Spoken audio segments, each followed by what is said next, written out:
Shtatë mitur që arrestuan nga policia e Tiranës gjatë protestës së Partisë Demokratike njihen sot me masat e sigurisë nga gjykata penale. Në total të martën janë arrestuar 21 persona, por për 14 të tjerët masa do të jepet të shtunën. Ata akuzohen për 6 vepra penale: goditja për shkak të detyrës, plagosja e rëndë me dashje, prishja e rendit dhe qetësisë publike, shkelja e rregullave mbi lëndët plasëse dhe djegëse, shkatërrimi i pronës me zjarr dhe kundërshtimi i punonjësit të rendit publik.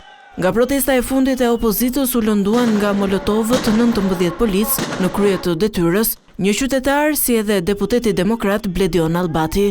Partia Demokratike ka shpërsuar tubimet e fundit, teksa kërkon dorëheqjen e kryeministrit Edi Rama, numri 2 të tij të vënë në akuzë Belinda Balluku për shkelje të barazisë në tendera dhe formimin e një qeverie teknike.